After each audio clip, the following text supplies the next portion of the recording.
Pay no attention to the man behind the vagina.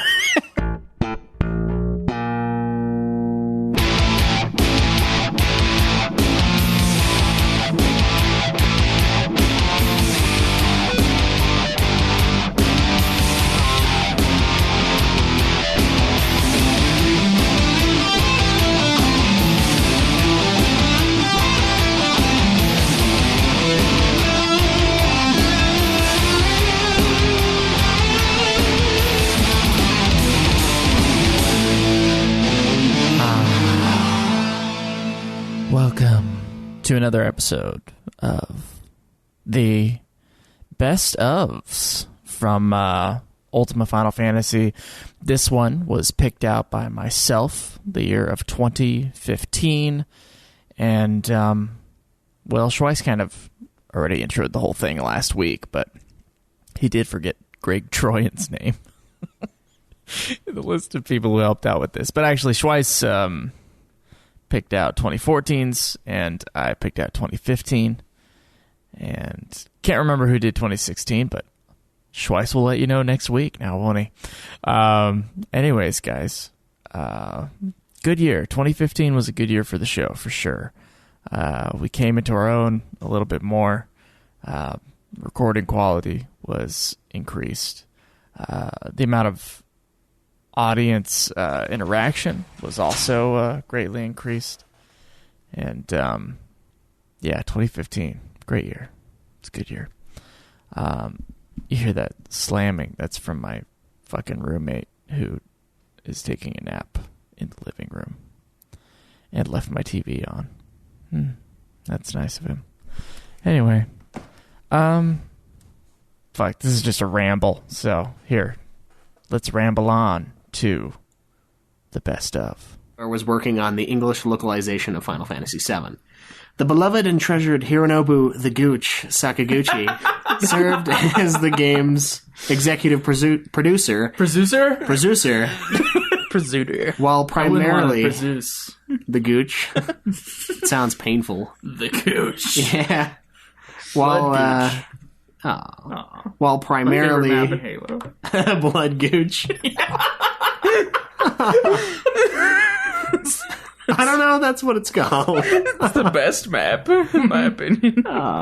Especially for sniping. Oh, yeah. It is. It's a really good one. While primarily working on his own demise, which takes the form of 2001's Final Fantasy The Spirits Within. This lent the position of director for the game. We had an interesting time on that. Yes, PC, we didn't we? Yes, we did. On the... God damn. On the Steam version of the game, the controls are so different from what they are on a PlayStation controller, and yet they almost give no heed whatsoever to that part of the game when they made like the controller configuration. So like the 1, 2, 3, and 4 keys are just everywhere. They're in fucking odd directions. Yeah, they're all over the keyboard, and I can't even remember what they were on the keyboard, but they were nuts. I had to change my key bindings in order to get past this part. Like, did you really? I had to. I had to go over it over and over again. I was like, okay, 1, 2, 3, 4. Like it was memorization X in like an opposite order. It was weird. Yeah, that was a huge pain in the ass. It was a huge pain in the ass. So Caleb, you're telling me that you had problems on that part. No, I didn't have problems. And all I can say is cry me a fucking river. I didn't have problems on it. I just didn't. We're going to assassinate a world leader.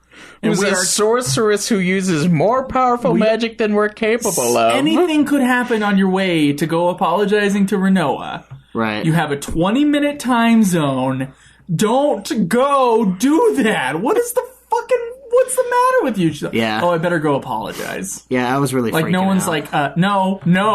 Yeah, they're like, yeah, I think we were too harsh on her. Maybe that's why Squall is the leader, is because everyone else is just too stupid to do it. Maybe. It's just, not he's that he's just necessarily enough emotionless that not necessarily can get away with it. Yeah, Renoa can go fuck herself. Not necessarily. Yeah, he's not necessarily a good leader, but he's the less of the worst.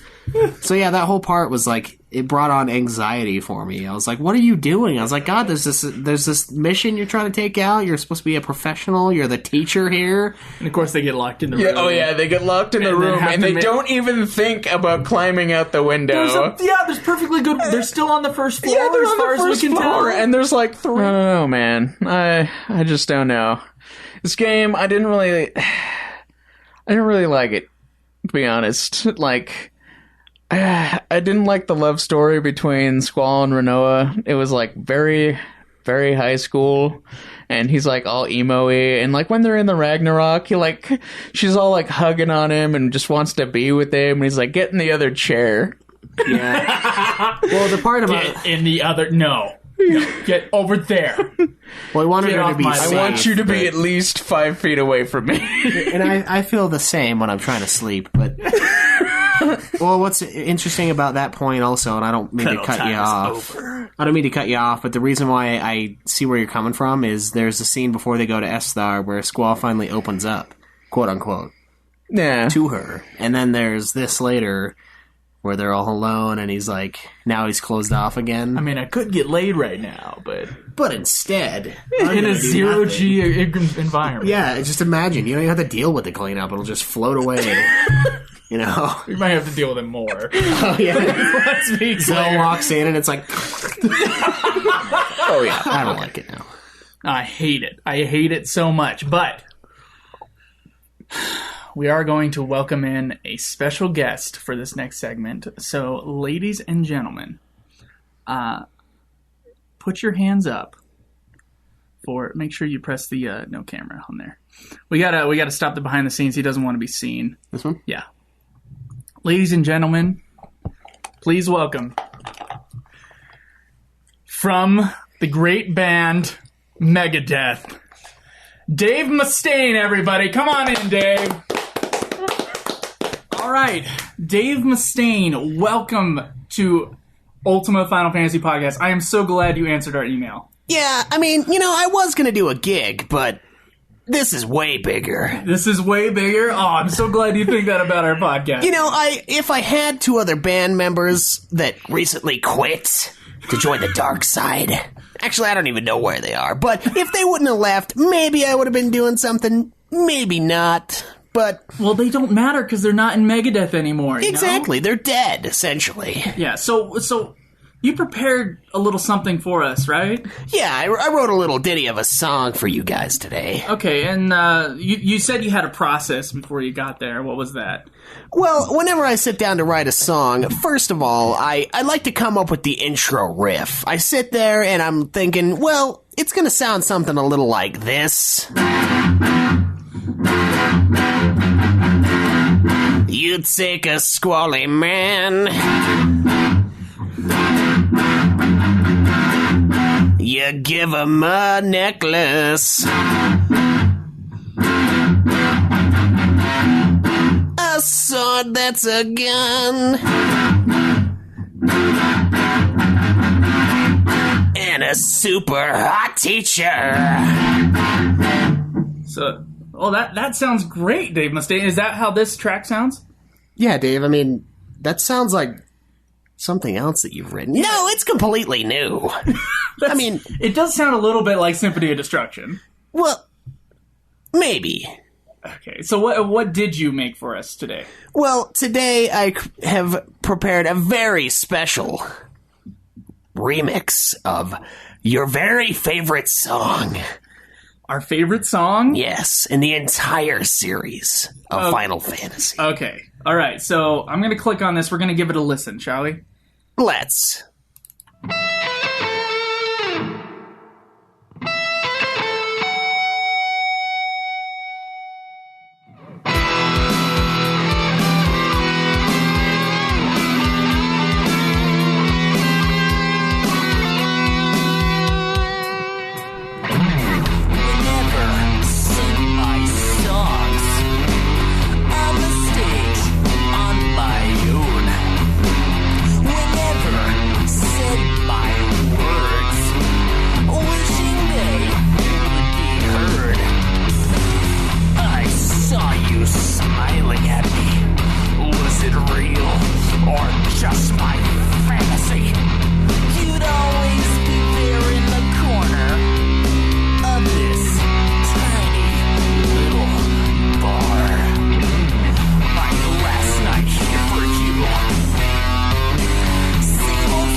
That was something special.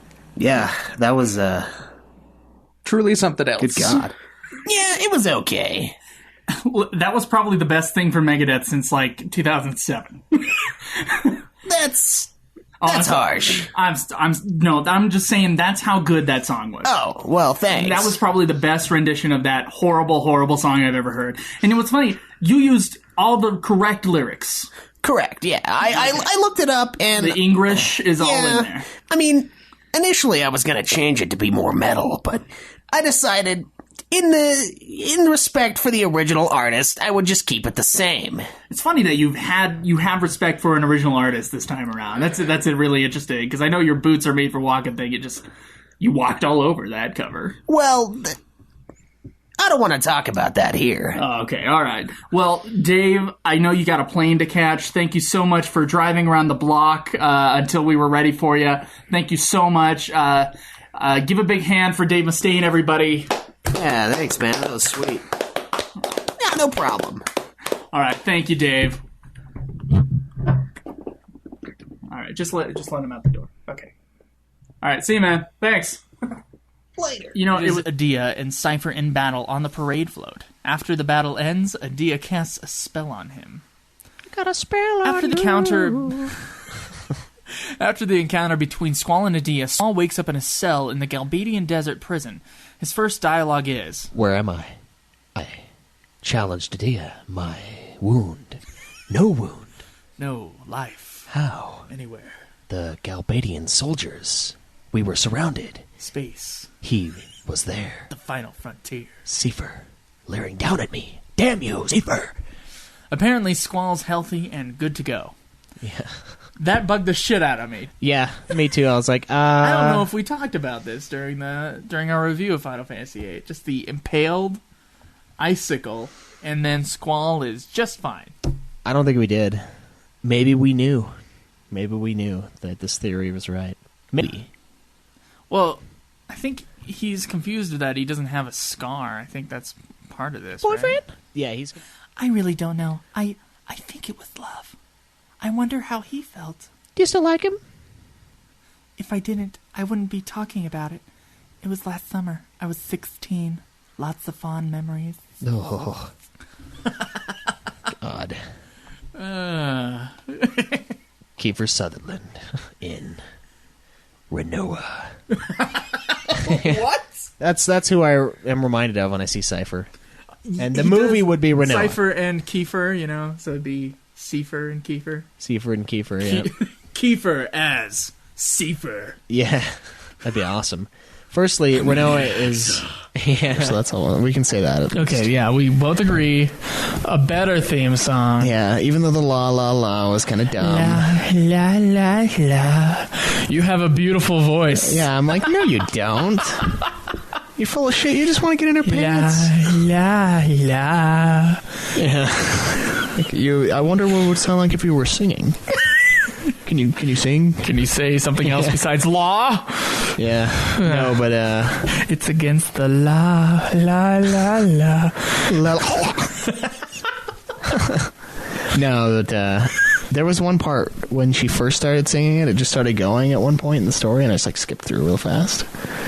Like it started coming up, and I was like, "Let's get out of here. What is this?" It was like I think They never last very long. Okay, maybe it was just a natural progression because it was seriously like 5 seconds of that song, and I was like, "Ooh, I don't want to hear that, not yet." I feel like there was one game where I got stuck behind something, and I like could not move out. I got stuck behind something in 7. I think that might have been what I'm remembering. Are you remembering me getting stuck? I think I got stuck on that one time also, where it's like you go behind some guy or something like that, Yeah. and you can't move out of There's there. the house where you're about to go snowboarding down. I walked past like some object. yeah, It was yeah. like the snowboard or something. Couldn't get out. Couldn't get out of the freaking house. I was stuck behind the snowboard and this kid. Yeah. It was stupid. I don't know how I even walked into there. And then you were in the room and you were like, "What?" Yeah, I remember that now. Okay. It was you. Because it was ridiculous. I couldn't move. Yeah. I don't know how I got in and couldn't get out. Yeah, it doesn't make any sense. Maybe you like pulled out the Crisco and just like Smear it on the screen. Yeah. Watch out, kid. No, it's like retarded. You're like, hey, if this is a real life situation, I'd be like, get the fuck out of the way, and the kid would move. I'd step over the snowboard. Yeah. I looked at it and it only put up 10 minutes of the 50-minute episode. That's retarded. Or the 1 hour episode. Yeah, it was. So, yeah, I'm not too happy with Stitcher because of that. Yeah. Hopefully they didn't do it anymore, but... Yeah, I don't know. It kind of... Yeah. But thanks for listening. Go on anyway, iTunes. and thank you for the iTunes review. Yeah. I know if you're a Stitcher listener, then putting up an iTunes review would be a pain. But, Yeah, it would. I mean, I would definitely appreciate it. Yeah, we'll still read it on Stitcher. It's just it has more of an effect check it on less iTunes. Yeah, that's true. It's very rarely for me. All right, so the next one is titled Awesome Ness, a 5-star review from Rich NM99. I love passing my time listening to podcasts and love Final Fantasy. So finding a Final Fantasy podcast seemed like a no-brainer. I started off listening to Final Fantasy Union and just couldn't get into it. Too short and newsy. I looked for another FF podcast and found Ultima Final Fantasy and loved the premise of the reviews and discussion of the Final Fantasy games. First episode was harsh and couldn't finish it. That's okay. So I tried out review on Final Fantasy II and was hooked. Love the hosts. I think they're awesome. More than just FF weirdos, but guys who are well-rounded and entertaining. Are we well-rounded? A little too well right now, but working on it. Oh, okay. Fat joke. Got it. Yeah. Well, thanks, man. That's yeah. I'm glad you kept on after the first episode. Yeah, I feel like we have a large drop-off rate if people listen to the first episode first. Yeah, I don't know. I think that they would imagine, after seeing how many episodes we have, they're like, it can't be like this all the time, can it? So they click on another one? Hopefully. Hopefully, yeah. That's what I'm hoping. And I wish they would just look up the newest ones, honestly. yeah, I mean, with that though, our Then 7... be like, where is the show now? And then they can go back. I mean, our 7 review episode is one of our biggest episodes. It is our biggest episode, so... I don't mind them, yeah. That makes me Any think. reviews besides 1 through 3, I'm pretty... I think our happy with reviews were pretty good still. They were okay. I feel like we've gotten a lot better. The format's reviewing better. games. Yeah. The format's a lot better now. Yeah, 4 and up, I prefer. That was one of my favorite episodes at the time. But anyway, all right, another one here. It's a long review segment, but this is great. Thank you. Yes. We love it. We appreciate it so much. Yes. I wasn't bitching. That was just... Anyway, long-time listener, first-time writer, blah, blah, blah, cliche, cliche, cliche. 5-star review from... That is actually what they say. That's not Caleb being a dick. No, that's the Just in title. case you- That's the title of the review. I am a dick, but not in this case. A lot of stuff. Or areas jetting off from the comments. Big spot. Yeah, for side quests. But there's not really the any area. story that happens in that area. Anyway, the next place we get to is Mount Gagazet, though. Yes. Which is the home of the Ronso. Correct. The Chewbacca-esque. What is his name? Oh, Wookiee, that's right. They're like the blue Wookiee dudes that are... Yeah, they're kind of cool, but the guys that you always run into, they're just such dicks. Kimari, little Ronso. Small Ronso. Small Ronso has to wear small condom on small horn. Yeah. They're like so brutal to him, and they're the ones that ruined the guy. I think breaking his horn probably stunted his fucking growth, and they're like mocking him for something they caused, you know? It's a short one. All right. This one is a 5-star review titled, by Roscoe. It's, for hell's sake, no new reviews. Well, a bunch of FF lovers. Good guys, good chuckle, and not too much fanboyness. And now we get a certain FF Cherry's weird guffawing as well. Yay. That's some commas. Thank you for the 5-star review. Yeah. Thanks. A little hard to read. Yeah, a little bit. Our American ways are I a appreciate little different. Yeah, thank you very much. It's been a while since we got a UK review, so. These with higher cooldowns. So this is all things that we kind of know. I do want to talk about that customization of your face and stuff like that. Mm. Did you ever play Tony Hawk Underground? Yeah, I did. Okay, do you remember the customization in that game? It was pretty good. Now, we're actually. talking about what is now PS2. a pretty old game. Yeah, like 2003. You could do everything to your features. Every single thing. Like, you could just slide your eyes, you could move them around. Just every piece of your body you were able to change the size of. And I am so surprised when we play up to even Final Fantasy XIV now that we don't have the kind of customization that we have in Tony Hawk Underground. I just want my guy to look like me. That's all I want. And I can never quite get him there. He's always extremely fit. Yeah, that's true. Yeah. They're usually in good shape. Yeah. I kind of want a short, fat guy. As my main character. Whatever. It's crazy to me still. Famitsu, obviously the popular Japanese gaming mag, gave the game a 38 out of 40, that's super high. That is really high. They do that all the time. They suck the cock of Square Enix. I think they do, because Final Fantasy 13, I believe, has a 39. What? Yeah. And I think there's 2 non-Japanese games that have ever gotten a 40. Really? Yeah. That's a little rough. There's some good non-Japanese games. I mean, I think it was Call of Duty BioShock? 4. I think was one of them. It's good, but compared to BioShock, come on. Whatever though, they can have. I don't work at Famitsu. I don't know what to say. All I can say is their scores are bullshit. Yeah, come on. But yeah, anyway, it got great reviews. Some of the criticism for the game, though, was for the unconventional controls. Oh, yeah, unconventional. Unconventional as fuck, all right? You have the option to click, which is not a good plan. Don't use your mouse at all if you play this game, or at least try not to.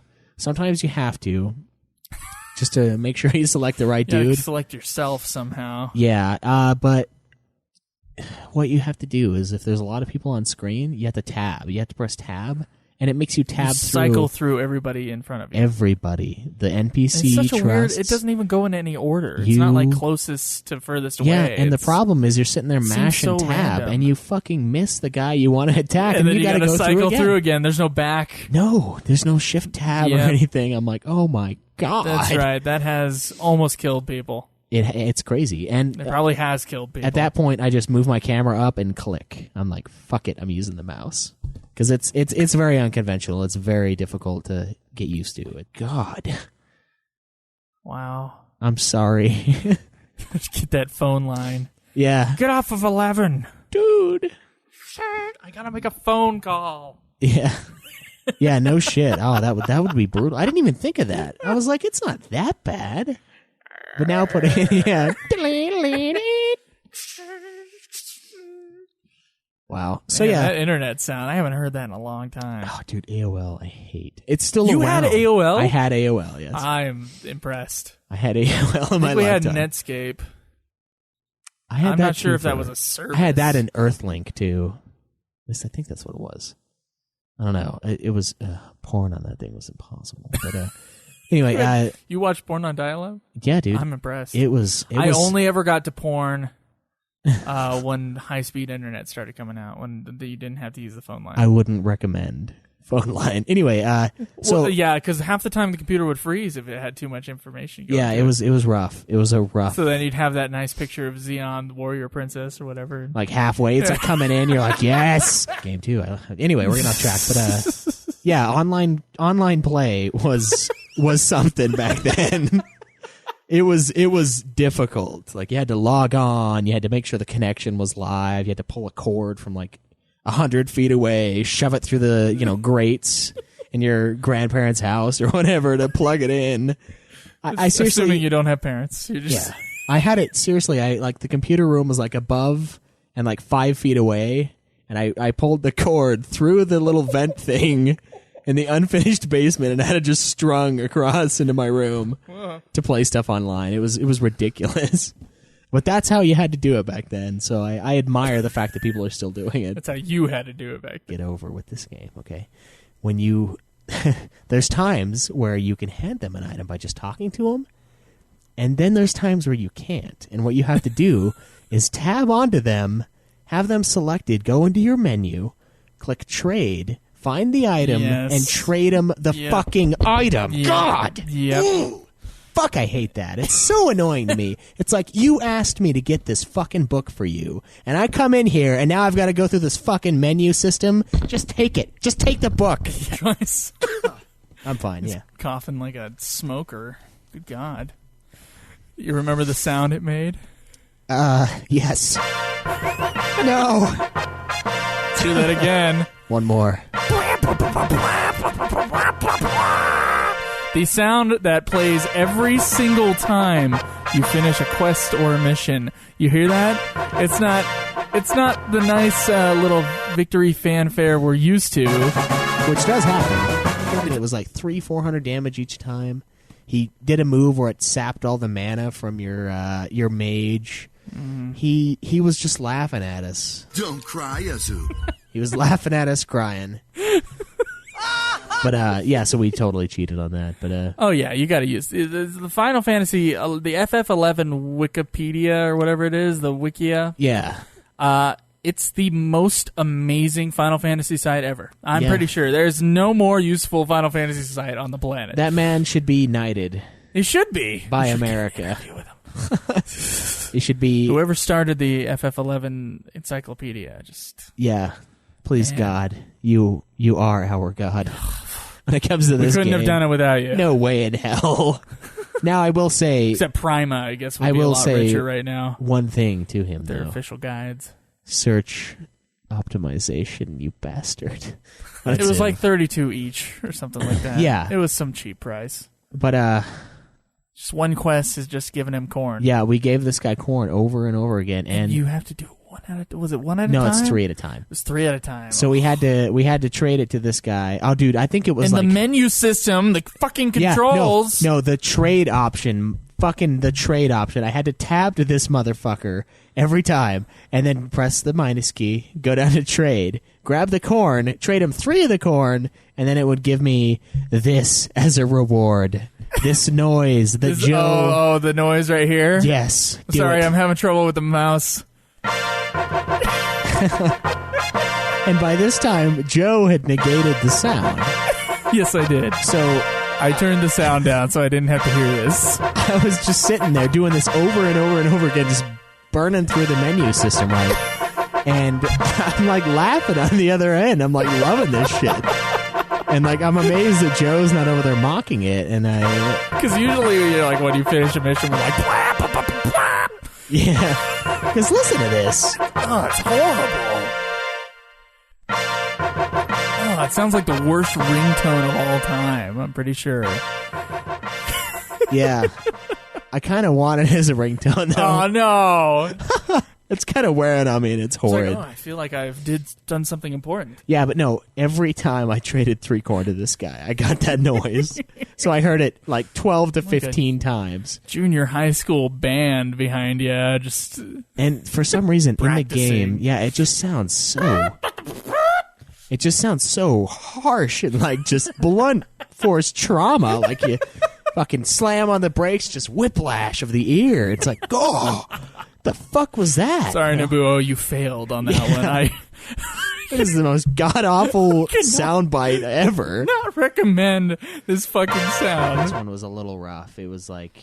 Well, that's just area design, Yeah. character design. I think the characters were okay looking to an extent. The 3 character models they used. Yeah, there's not a whole lot of character models. No. The amount of choices you have in your character design when you start the game is about as many design choices that they had when they designed the fucking characters of the game. I'm pretty sure they just used the same fucking templates that someone could use to make their own character. With the one exception of a woman named Lion. Oh, man. Lion is hot. Lion She's like a redheaded Riku of ecstasy. with a baudet. Yeah. Yeah. So It's Lion, awesome. they gave special care to Lion. It just kind of eases you in a little bit better as like, oh yeah, I guess I am here for a reason. Yeah. Instead of just being like, you're new here, go talk to them. Yeah. Not even, Thanks. they don't even tell you that. You just like stand up in the world and now go figure it out all on your own. They at the beginning of the game, since I clearly understand you did not listen to any of the talk, they told you to go to the guy 10 feet away from you Yeah. and give you a certificate to get all your first part gear. I did that at like level 12. I didn't even do that at the beginning of the game. I just ran out immediately, started clicking on things, and then realized, oh, I got this stupid item. Taru. Fucking the midget dudes that are magic based. And one of them it's the weirdest thing in the game ever. It's like one of the weirdest things I've ever experienced. You eat this pickle, right, and you essentially shit the pickle out into an egg. You lay an egg from a pickle, and the egg has to be a certain weight. And if it is, I can't even remember what the hell comes out of the egg. This is so weird. It's a soul gem, right? Yeah, it's some sort of item, and you shit your soul out. Yeah, you seriously brew a pickle.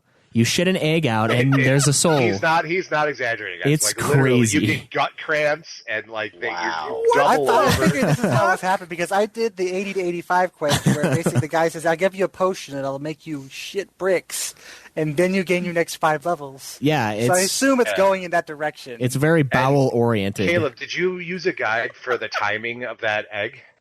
I looked, but it wasn't helpful at all. So I just kind of did it like 4 times, and I was like, because like if you do it too early, you spit out a mandragora.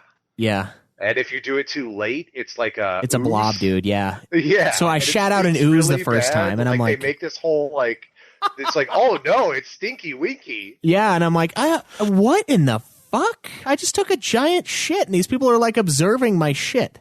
They're like prodding it and being like, oh no. Not enough. That is probably a bad idea.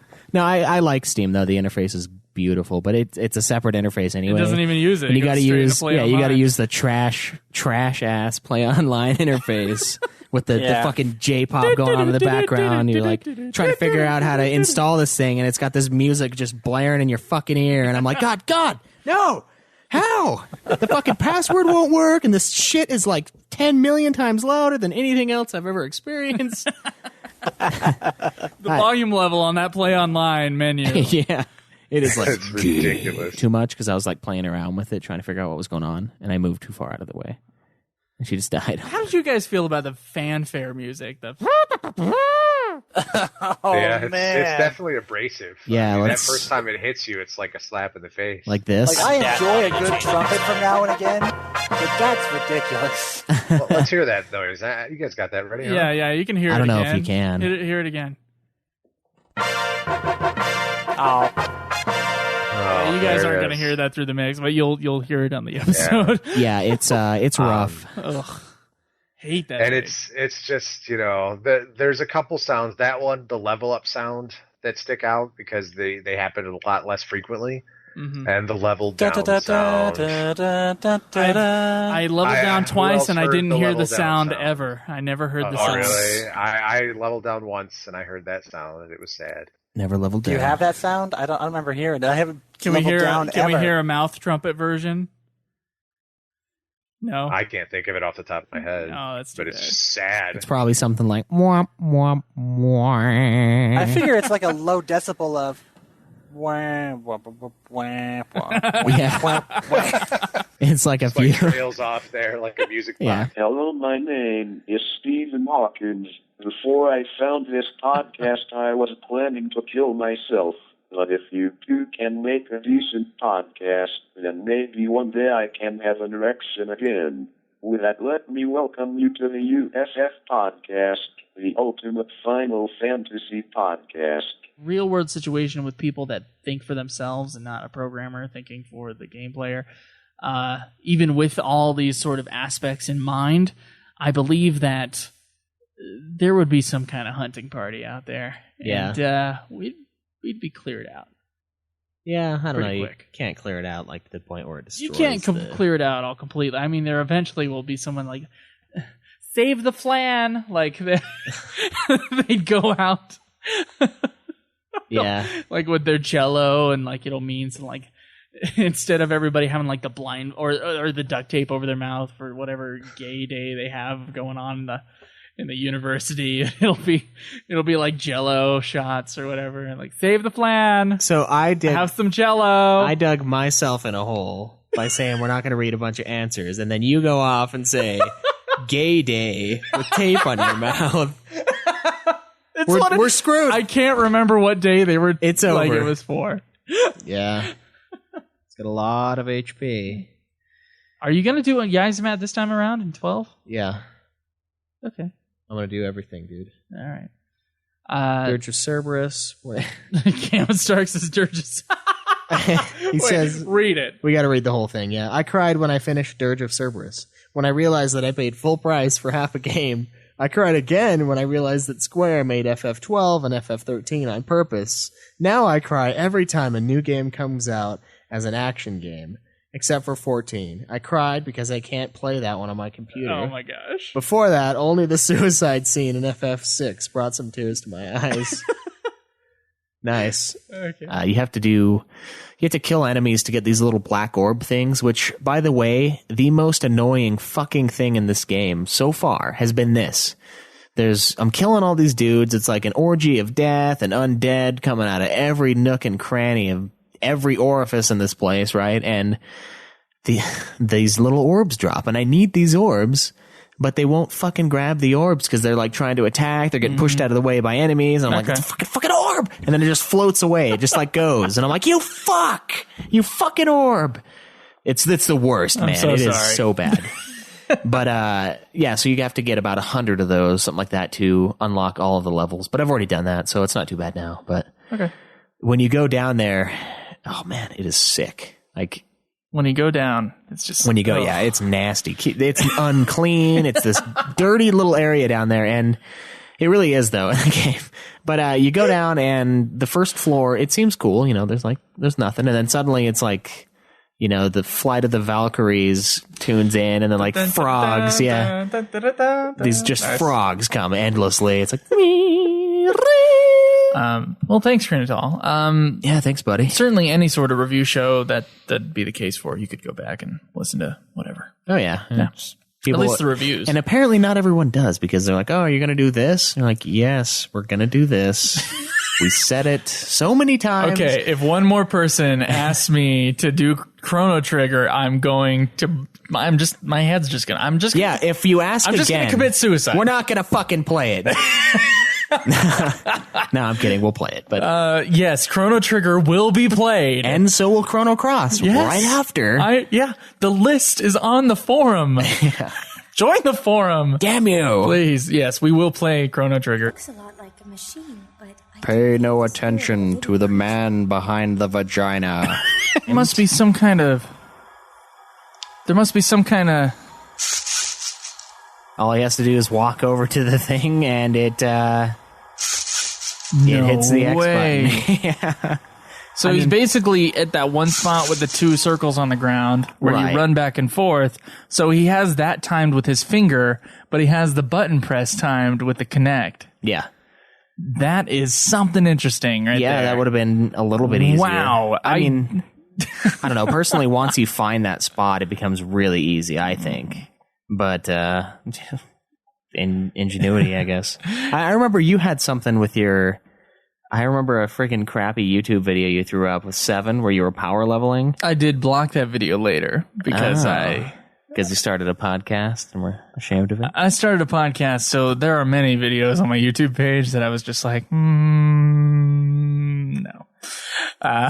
Basically, you had a clamp down on the circle button. And we're just auto-attacking, and I had 2 clamps. Oh, the D-pad one, yeah, because it was you guys was going in a circle in the woods. I was going in a circle, and then I had one clamp down on the D-pad, like you were saying.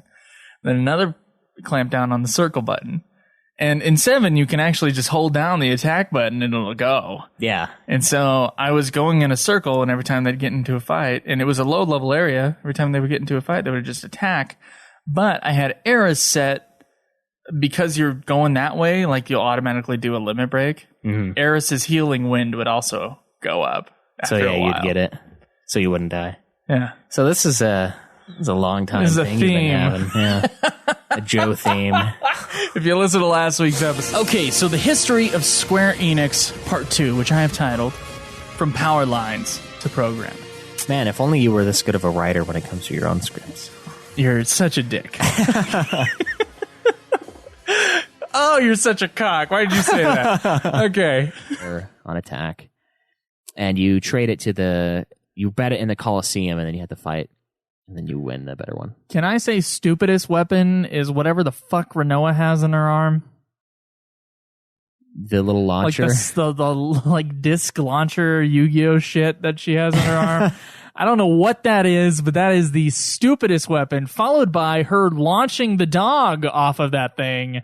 Yeah. As the dog as a torpedo is also a weapon. I would like to say that Renoa has the stupidest weapons. Okay. Yeah, I'm sure PETA was like losing their shit over Final Fantasy VIII's limit breaks. Like, oh my god, that poor animal. And I'm Caleb Craig.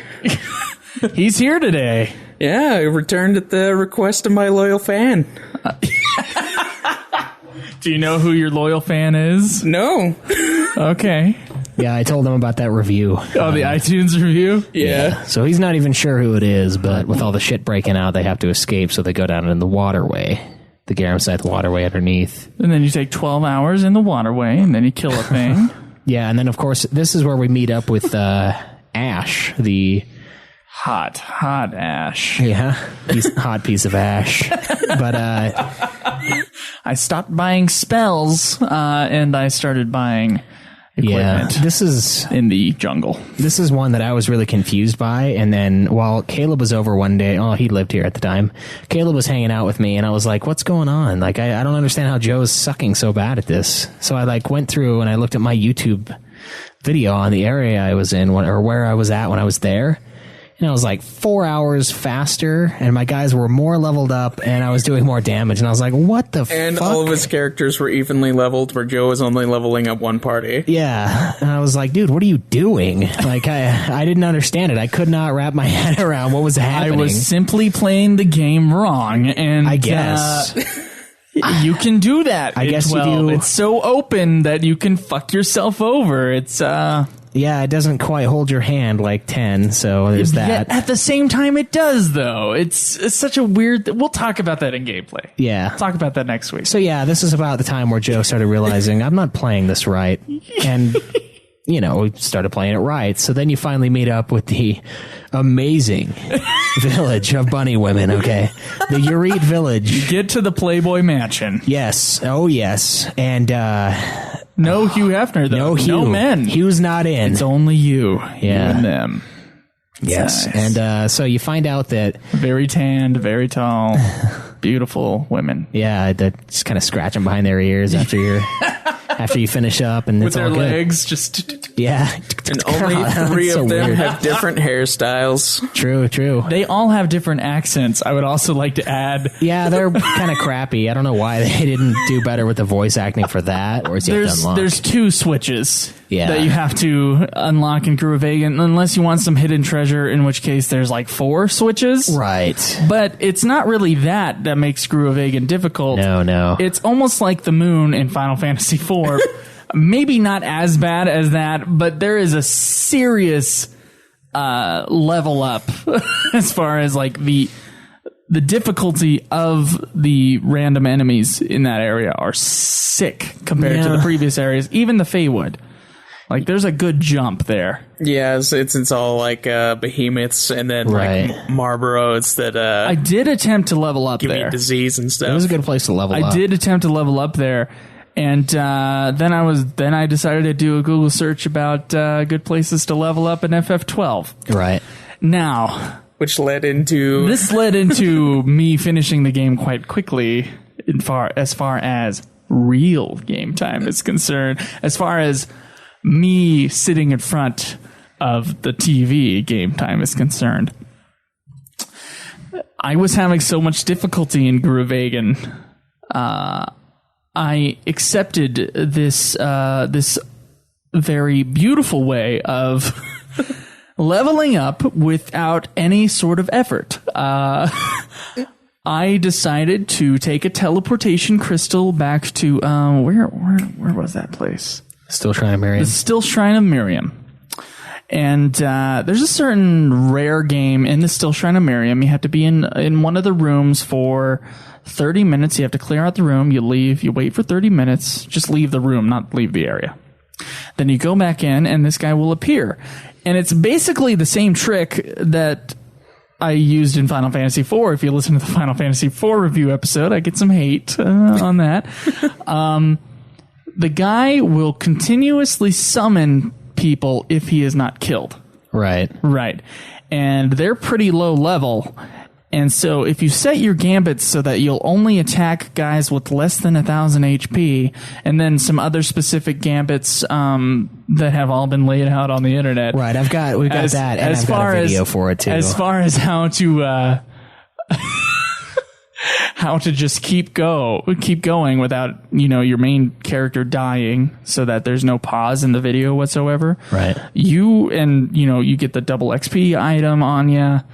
You just keep leveling up. You just stand there, and your guys will just keep killing his spawns and not kill him. Right, and you have decoy auto casting on the other party members, so that the main party person never dies. And then if the main party person does get like stone or whatever the heck it is that is cast on them, right, they will then cast a remedy. Right. So you got to have like 100 remedies going in, but they hardly use them. They use them like once every like 2 hours.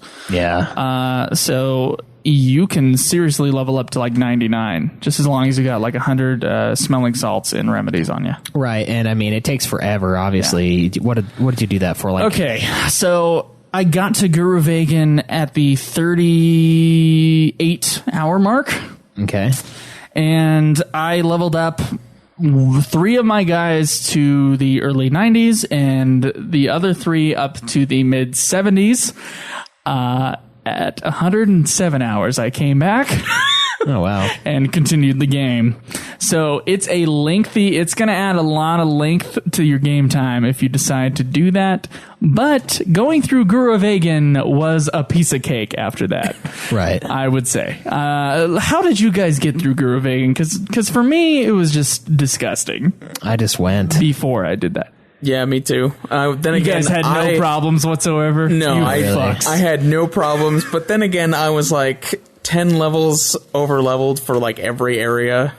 So that's true. I remember you saying that you were just like, "Oh, I'm having so much fun playing the game. I'm just gonna do this. It was fun, and I'm just gonna do that. I'm just gonna go up and level up just a little bit here and a little bit there, and I'm just having so much fun." I realize you don't sound like that at all, but that's the attitude that you had, and I didn't understand it whatsoever.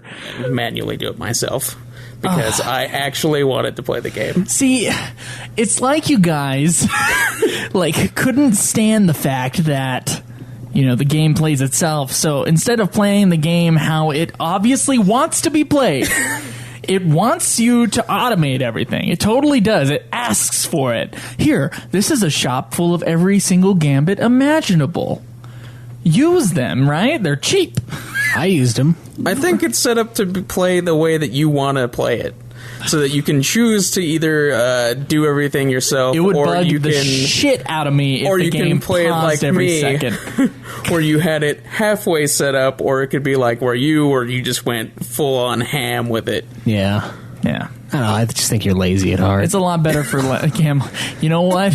I agree with you, though. The game wants to be played that way. The game does want to be played that way, and I obliged. The game was like, please do this for me. This makes me feel good. And I go, okay. Yeah, I'll it said that too in the beginning when it was porking you. It's like, please, just take it here.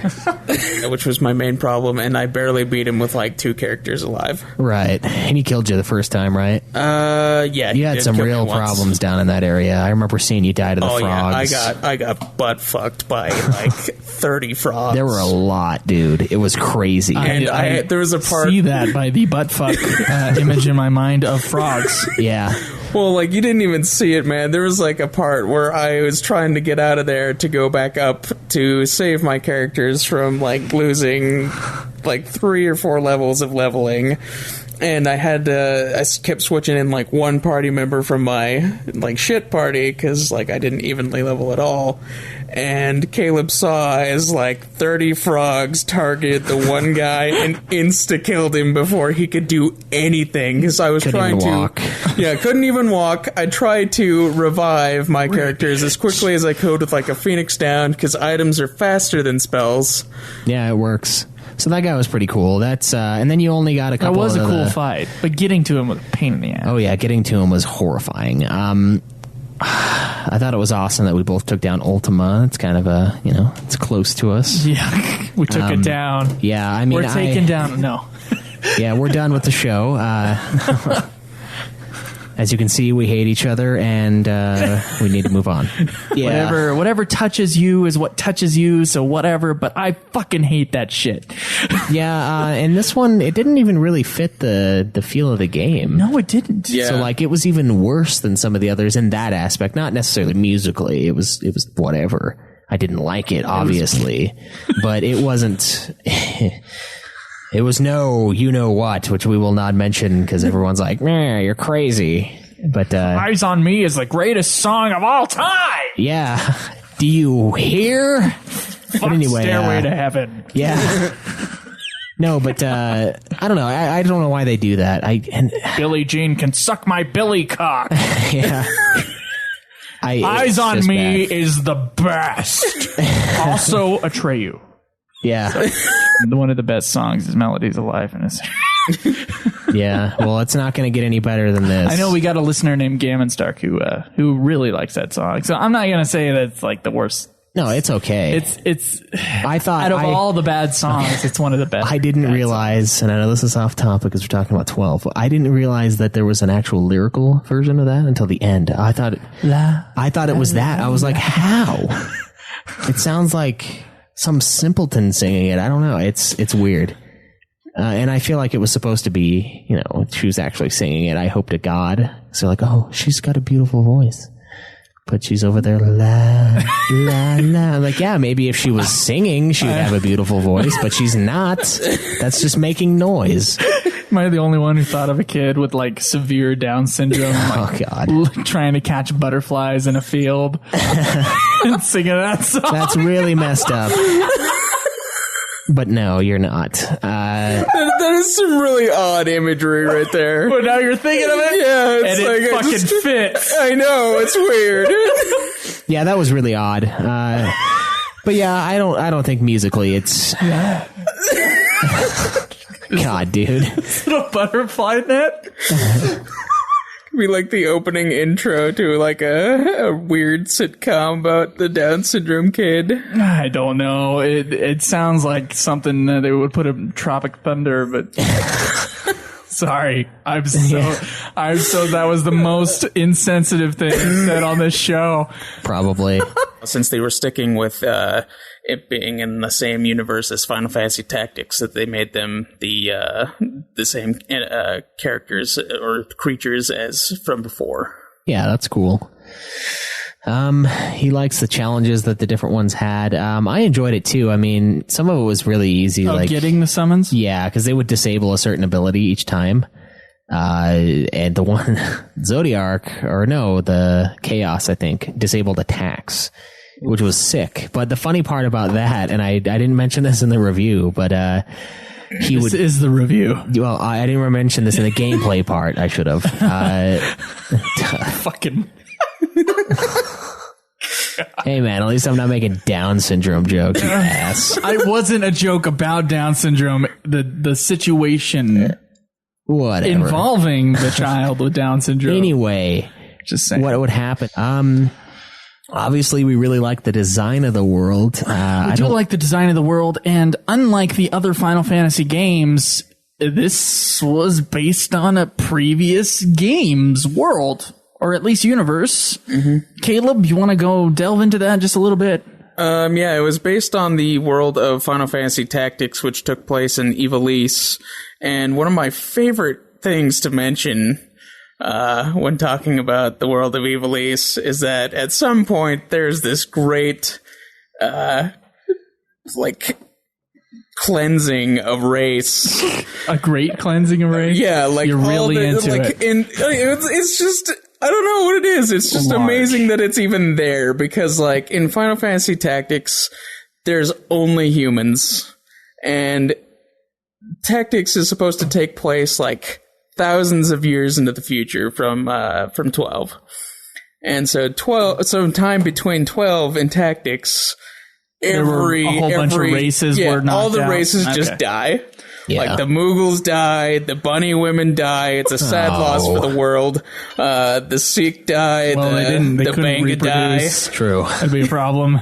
Oh, asexually. Oh my god. Dude, I don't Mixed know. with frog Two DNA. friends. Dude, I don't know. I think they just like pull in like dudes. They just kidnap a dude, make that guy their sex slave because they live forever or like a really long time. So they might as well just take one guy, just make a bunch of babies, and then just kill him off. Right. I think the sales and how many people know what Final Fantasy is in the world. I don't know. It's kind of a weird question to it is, and I mean, answer. It goes really deep, and at the same time, it's also Japan. We got to remember that Japan is They got their own body image problems over there. they're perverted in our eyes. As far as we are concerned, they're perverts. But I mean, just look at the J-pop bands. Yeah, look at the over sexualization of people that look like they're 12. Like it's that's worse than concerning. Final Fantasy as far as artwork goes. I mean, I understand that it is kind of an issue, but only at very impressionable ages, and then I don't know. You should be able to tell that it's not supposed to be real. And I think there's no double standard because, like you're saying, all the guys are like they're usually either really ripped or they have I think I put in the comments that the most unrealistic thing about Final Fantasy was that everybody's hair is untouched the entire game. Doesn't matter what Final Fantasy it is, whether or not the character's male or female, ain't nothing moving with the hair. Yeah. Yeah, I mean, that's the most unrealistic thing. You'd think technically, under as much stress as some of these guys are under, they're going to start losing hair. I mean, a woman aging. can probably have enough liposuction and plastic surgery to have a body like one of those people, or a man could possibly, with enough steroid use, have a body like Snow, or someone with a lot more discipline than myself. Yeah, or me. I don't know any of those people that have a body like Snow, so I don't know who to ask for advice as far as that goes. Yeah. Okay. FF5. Get a job. That would be FF3 also, though. Okay, FF3, get a job. FF5, get a better job. Get promoted. You could call it that. Get promoted. I'm thinking like the evil tree. I still don't know about it. This is all news to me. Both of us had no idea. Thanks for the review. I'm glad you're enjoying the review episodes. Yeah. This is titled "They've Touched Me." Ooh, God. By Morbid Youth.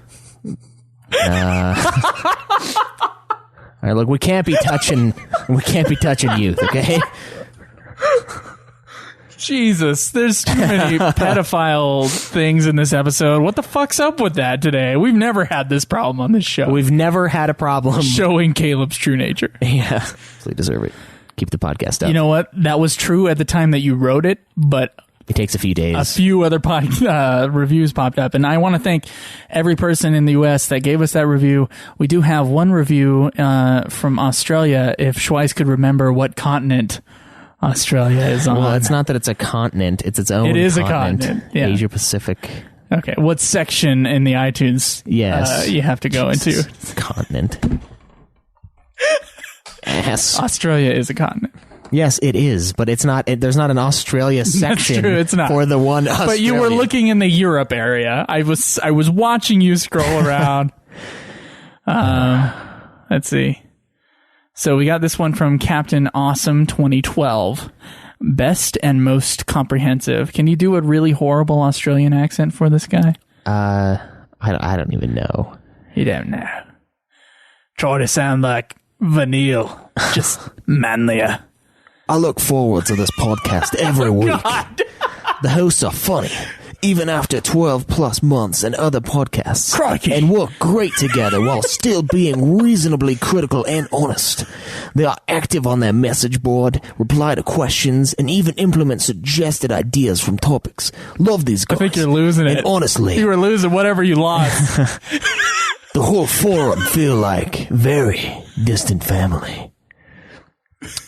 And they read out every review, so I just want to say, Purple Monkey Dishwasher, enjoy the grind. What did you I just lost it. My throat. I don't know what the fuck that was. I told you I couldn't fucking do it, and you made me do it on the air. It's because I wanted to hear it. That's good. Rest in peace, Steve Irwin. Yeah. I don't know why. Do not swim with the friggin' manta rays. Don't do it. Well, thank you, man. Sorry we slaughtered your native tongue. Native tongue, I put. And the native tongue. slide that up. This is a very loose show. This week episode of Getting Fat, what we did on our camping trip. True. The funniest stuff to me, though, was making fun of Cameron and how very homoerotic Cameron started acting just a couple days in. And the thing that he would do that would really kind of freak me out is that, we're all three stuffed into a 3-man tent. 3-man tent is really like a 2.5-man tent, comfortably.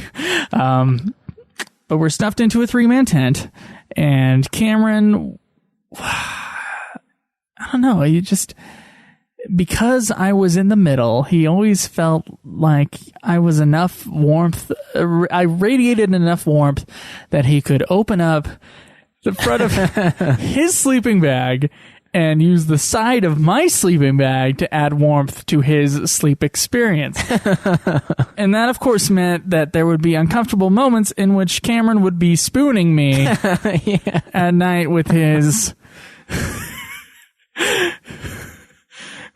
sleeping bag unzipped. So he's like there. It's him. There's no barrier between my sleeping bag and him.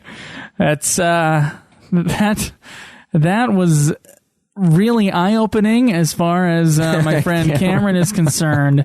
And, I feel like, if he wants to come out, he can. I mean, we'll accept him for who he is. That's fine. We just want him to be honest about his preferences. Yeah, be honest with your feelings. Yeah, but, no, there was a lot of that, and there were a lot of... Louise, Cameron is just so gay on that trip. I can't... I couldn't deal with it. That was funny, much. And I don't know, we're just bagging on each other. There's a lot of one-liners that we would drop that were excellent. But yeah, you can definitely hear more on the King's Peak hike. Chocobo Chica, if you're not going to listen to Getting Fat, just listen to that one episode. It's called King's Peak. Yeah, it's pretty good. And I don't know, there was this sheep. This one sheep that sounded like it smoked. Yeah, it sounded like it had the biggest balls imaginable. It's just like, like the other sheep would be like, nah. Yeah, we had a joke that thing would be like outside the tent. And we're like, what is that out there? Oh my God. It's just, it sounds like a friggin' bear. This guttural.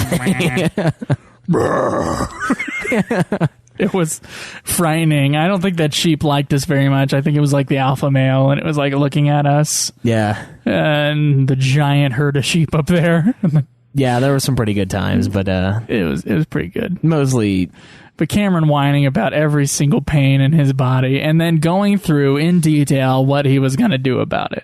Yeah. Just my back kind of hurts. I think when I get to the tent, I'm going to lay down. I'm like, I don't want to hear what you're going to do with your back. I just don't care. Just do it and don't talk about it. Jesus. Yeah. Be about it, fool. Yeah.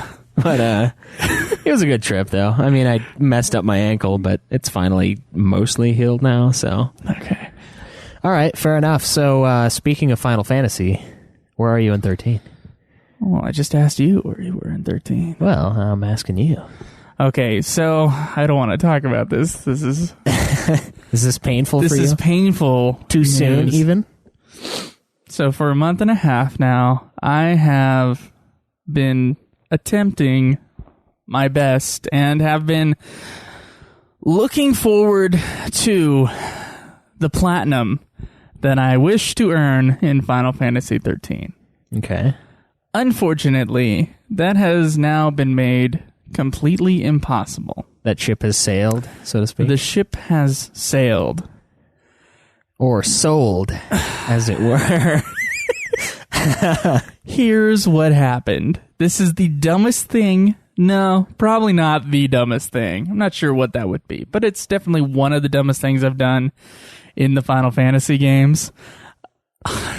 I thought that the Lore Master trophy was only for weapons, and I had been told that the platinum for 13 was not missable. In other words, every single item you could get, no matter what. Right? True. Unless. Now, I only thought it was for weapons, right? So I took one day out, like I don't know how many days ago that was, like maybe a week ago. And I was leveling up all of Lightning's weapons to their tier 2 status. And I was I was trying to level up one of them to tier 3, but of course that cost tons of gil. Yeah. Gil is hard to come by in Final Fantasy 13. The only way you can really get gil, with the exception of occasionally finding 1,000 gil in a treasure chest, you have to sell the little items that you get at the end of battles. And mostly that's just the upgrading parts, the stuff that, helps you upgrade the weapons. But there's only a couple that are really useful. So it's kind of like, get the sturdy bones, get the superconductor, sell all the rest, right? Yeah, I suppose. And I did that. But, of course, I was getting impatient with the amount of gil I was getting, and I'm like, I don't want to go get the other stuff. And then I saw this giant page of accessories, where each accessory was selling for at least 1,000 gil. And so I sold... I optimized all my characters, and I said, fuck the accessories.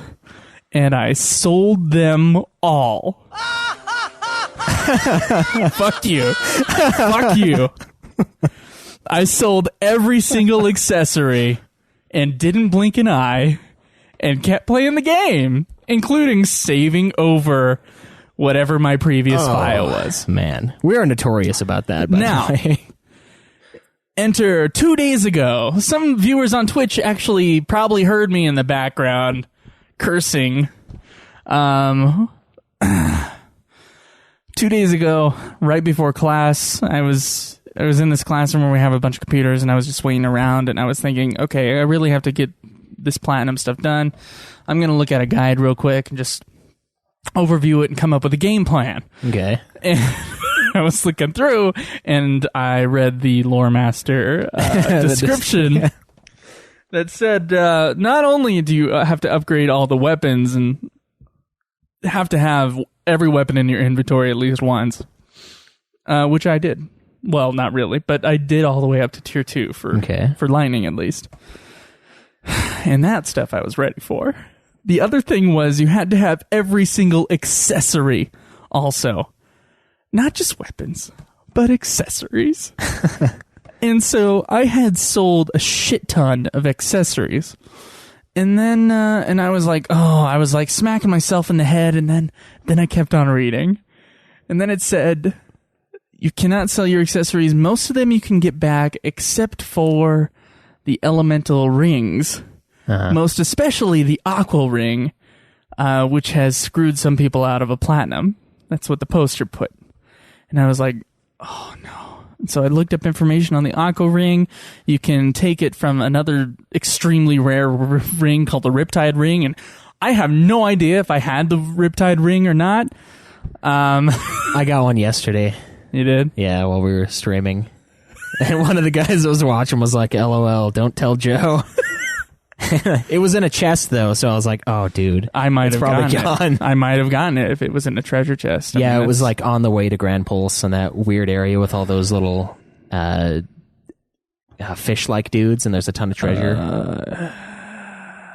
I probably got it. Yeah, I wasn't able to kill everything there, so I didn't get it till later. I don't know, but I probably got it. It's most especially an aqua ring, but I guess the other elemental rings are extremely hard to get to. And I was like, oh, please tell me when I get to Caleb's place to go play Final Fantasy 13, I will have the aqua ring. And I got here, and there was nothing.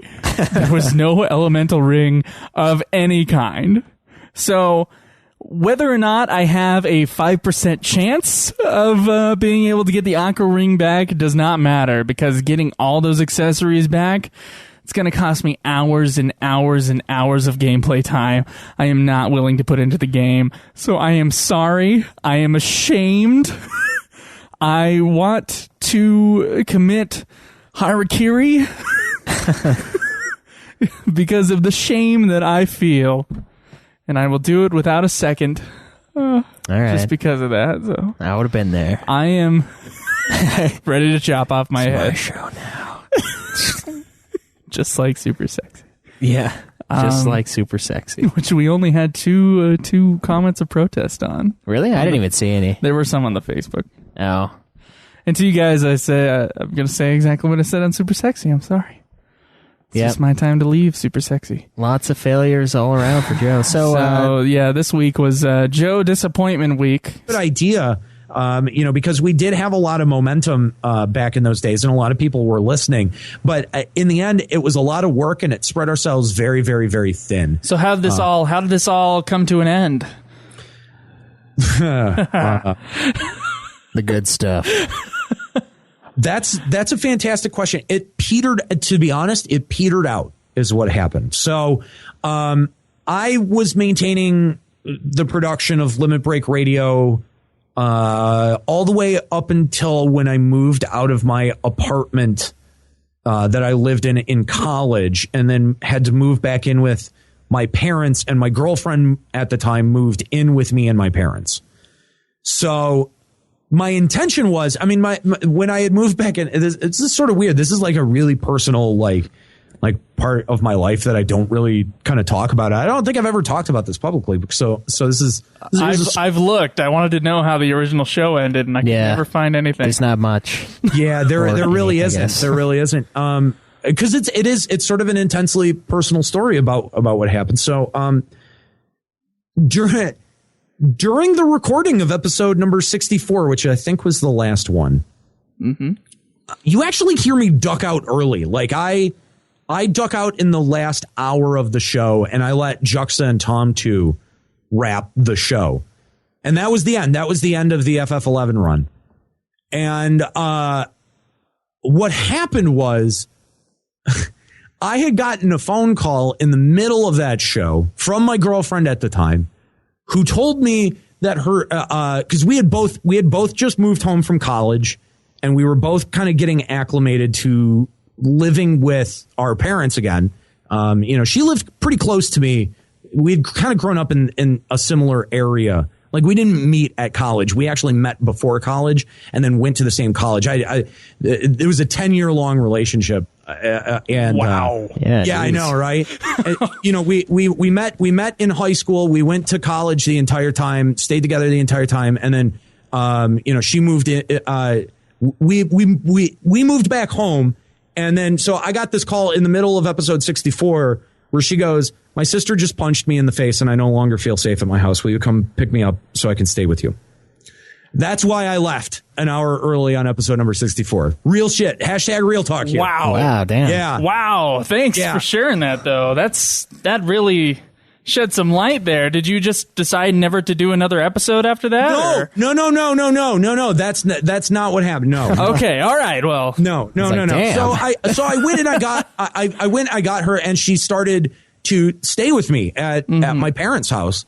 And first of all, as you guys know, you need an entirely silent environment to record a good show. Right. And yes, we and we were sharing a single room in my parents' house, and she was never really comfortable with my parents and had a very strained relationship with them for some reason that she had invented in her head. And she was just really shitty. She was just really she couldn't. It was like unreasonable to ask her to leave my room for a couple of hours while I did a show, or to ask her to be completely silent. Like, that was apparently an unfair request. And so the fighting that would ensue when I would try to do a show or try to schedule a show were so bad that made me basically avoid wanting to do shows anymore. That was it. I could never really ever bring myself to record a final goodbye. And there was always a part of me that kind of wanted to pick it back up too. Right. And and that's funny that you mentioned that, because I chose the podcast over the woman. So did you really, Caleb? Kinda, yeah. It was consuming all of my time because we're going through the entire series, and I'm like, man, I want to play this game. I don't want to just beat it. I want to beat the shit out of it. I want to try to do every little mission and just of the 11 show. But but you came back a year later. How long was that? How long was the time in between the two? It was probably a year and a half. It was probably a year and a half. Yeah, I had to end that relationship to be able to that was kind of the other thing about that relationship is that she resented Limit Break Radio because of how much time it took up in my life, and she also liked to claim credit for things for Limit Break. She was like, I came up with the idea for Limit Break Radio. I was like, no, the fuck you didn't. The fuck are you talking about, you dumb bitch? No, you fucking didn't. Like, that was I hated that shit. And I always thought that was so stupid of her. And so yeah, like she would resent it, and she would get like, it would be a fight every time I would do the show, even going back to like when we were at college. But it was just like it was sort of like, you know how like sometimes there are people, and this is kind of sad, but you know, there are people who will go to the bar to get away from their shrew of a wife. That's sort of what Limit Break Radio was for me for a while. It was like 3 hours where I could turn off my phone, and I knew I wasn't going to be assaulted by this woman that I lived with. You know what I mean? It was just like, God, it was terrible. And honestly, yeah, that relationship had to end for me to come back to Limit Break Radio. And have me laughing out loud, leading to some awkward situations at work. When I listen to the podcast, I would definitely recommend that you check these guys out. The podcast is thoroughly enjoyable, and I can't recommend it enough. Also, the Megadeth references make me smile, considering I am a guitarist, and Megadeth is one of my biggest influences. Nice. Yes. Way to go. Wow, a heavy metal fan from Norway. That's odd. Is it? No, it's not. Oh, I was like, what are you talking about? Okay. All right, so we have a couple more. These ones are from the UK, actually. All right. You want to do your horrible British accent for our UK listeners? Ah, dude. I'll do mine. You do yours. You go first. No, I just did the last one. A must for FF fans. By Magnum OIK. I stumbled across the show by accident in May and instantly subscribed. I listened to all of the main FF game reviews, back to back, and many in between. Since I ran out of the main reviews, I have listened to everything else, and I find the show both informative and entertaining in equal measures. You went from something to something else. Yes. Way to go. I love all the background research done, and the guys do a fantastic job keeping everything interesting. Looking forward to more going forward. Did you just try a Russian thing? Man? Yeah, just mixing all this shit in on the forums. You know, I thought that was going to work. Yeah, obviously it did. Well, for one person it did, yeah. Yes. I should just play it anyway. Seriously, thank you for that review, Mr. Magnum Oik. Yep. These guys are awesome. By Figurine Pigeon on the 20th of September, 2015. I don't know what accent I'm trying to do either. Like a Jason Statham mixed with maybe Jason Michael Statham. I've only just started listening to these guys, and all I can say is how awesome they are. Every podcast, I can't fucking keep going. Every podcast so far that I've listened to has been in depth and funny, and I like the banter between them both. And like turn it down a little bit, you know? Come on, you can find it. There you go. Just like play it. Oh yeah, there we go. All right, so you should press the L button so it loops. Audio as fucker. Okay, there you go. Audio erotic asphyxiation by Gammon Spork. Oh yeah, a 5-star review. 5 stars. When I am not listening to Gwar, I fill my ear holes with the dulcet sounds or dulcet tones of UFF. Oh yeah, really? What can I add? The other 5-star reviews hit the nail on the head. These guys explore everything Final Fantasy, what it was, and what it has spawned. And they are the only show looking at FF as a whole. In a few years, when I am old... In a few years, when I am old, gray, and flaccid, the baritone bedroom voices of Joe and Caleb will be the only pill I need to help me perform my husbandly duties. Oh my god! Subscribe. An interesting style, and of course there's no weapons and no shops in this, or no weapon shops or anything in this game, which is super weird. Well, there is. It's the save point. But the reason why they didn't do that, and I didn't throw this in the review, but they weren't satisfied with the graphical capabilities that they had to create that kind of a setting. So they just X'd it out of the game. They just said, no, we're not going to have... we're not going to have stores. They'll just be... The save point. There'll be save points, and somehow they'll digitally make a weapon for you and then project it onto your open hands, and it will become real. Yes. That's how I see it working. Yeah, that's basically how it would have to work. So yeah, due to hardware limitations or whatever, they decided there ain't no hardware or software limitations in the world of Final Fantasy, if that in fact is how it works. A lot of piano and violin music that just kind of, to me, it fell a little flat. Yeah, just kind of throw it in there. I didn't know the characters all that well. I mean, they start with those scenes right off the bat. And now you were talking about a pattern earlier. Yeah. As far as what pattern I noticed with each, with a whole bunch of Final Fantasy 13 stuff, a bunch of scenes with Final Fantasy 13. Mm-hmm. The pattern is this: one character reveals something, and then they kind of like talk about their situation or whatever. And then one character will turn his or her head, the other way, away from the other character. And then we'll get like an over-the-shoulder shot where the character is looking this way. The other character is on the other side looking the other way. And then he's like, they're tearing up or they're saying, I couldn't save her or some bullshit, like whatever that was. And then as soon as they do that turnaround and they say their like big statement about, whatever. Yeah. That's when the piano music would go bling ding. And it happened so many times. I do remember seeing that. I was like, geez. I used to really get peeved by the 13 voice acting. But this time around, I don't really see any problems with it.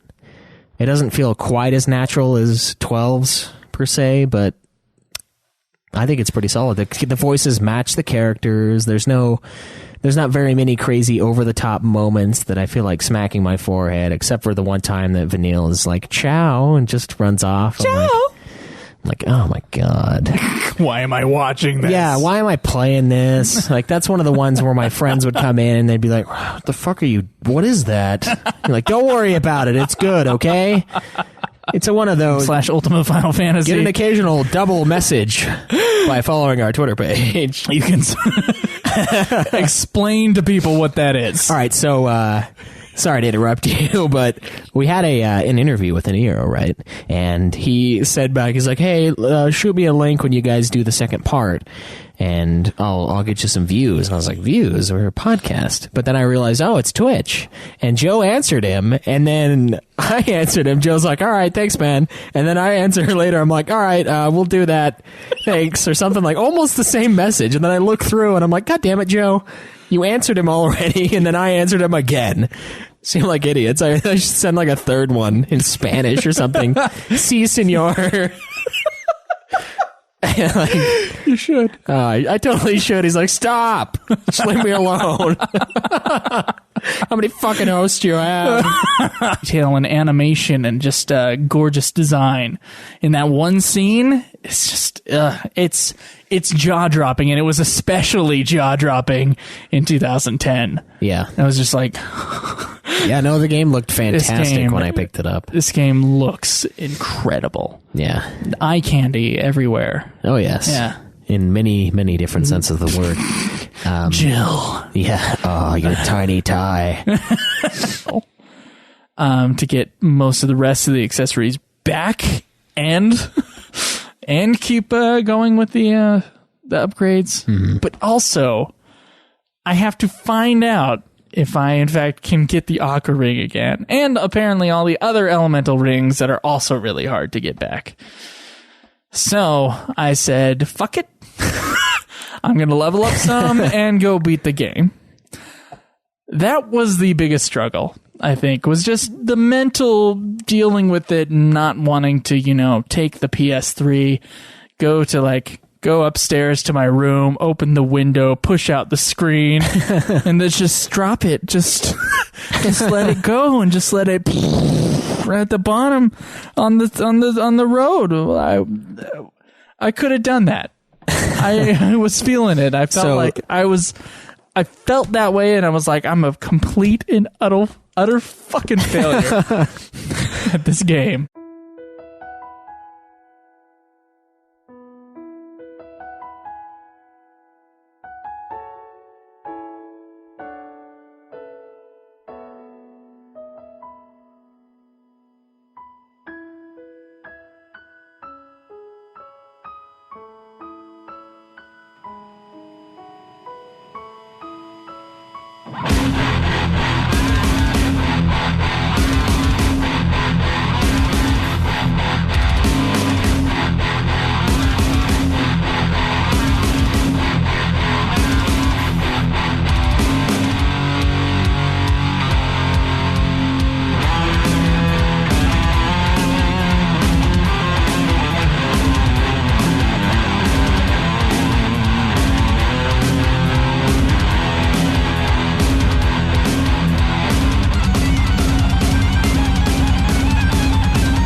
and beyond.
forever and on.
As we remember.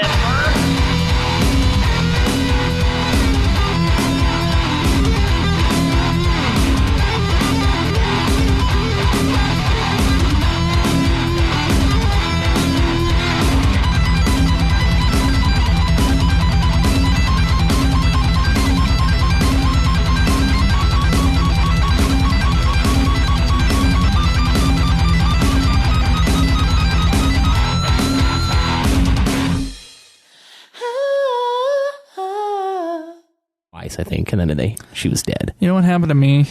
What's that? I was doing my daily roulette the other day. It must have been Thursday morning or something like that, and I decided, I want to level up. I want to catch up to the trader. Yeah, of course. I went in the daily roulette, and it was the dungeon where the white mage needs to pick off the other guys to the side and just run in a circle while the people kill the main guy. Oh yeah, the scorpions. Yeah. I can't remember the name of the dungeon. Anyway, I went up and I started we were getting the main boss down. We were just destroying him. Yeah. And then the little guys started coming out, and then I started to pick them off, and then my game froze. Oh wow. But the text was still going, so the other guys on the team were like, I said pick them up. I can't remember what's the word they use for that. Oh shit, I can't remember. It's like lore or something like that. I don't know. I'm loring or whatever. It's some kind of glitchy thing where you just pull their aggro off or whatever. Kite. That's what it is. That's you kite them. Yeah. He said, I said kite the ads. That's what the text was saying. I'm like, I can't move. I can't kite the ads. Hey, I'm fucking frozen here. Wow. And then I disconnected from the server, and I'm like, okay, what does that mean? Do I lose experience? What happened? I have no idea. So have you not connected since then? No, I haven't. I was pissed off. I went through half a dungeon, and then it was no. Dude, I think that's why it says you're still logged in. The other day, Thursday, we started playing, and Gabranth on there, or Steven, I guess, he was like, hey, dude, is Joe going to join? I'm like, no, why? He's like, oh, he's logged on. It says in the game that he's on here. And I'm like, he's not on PSN. I don't know why. So I think you're still logged on. Am I just going to get in there, and I'll be inside the dungeon? Yeah, and you can't escape. Yeah. You're just stuck there. That'd be awesome. I have to call Square Enix support. Yeah. Be like, guys, can you get me out of this thing? Yeah, that happened to me. That was Mage. I don't fucking have Cure, so it's a little bit more of a pain in the ass, but I can usually do a substantially high enough amount of damage that it doesn't matter. So I like being a white mage. I'll be honest, yeah. I like being a white mage. It's a lot easier to get into dungeons. I think that may be the thing. I can just go in, and it doesn't matter, because no one ever picks white mage, and so thus, because I'm a white mage, I can always get into a dungeon. Yeah, I mean, you're not sitting there, you select your daily roulette, and then it's just... It's automatic. All day.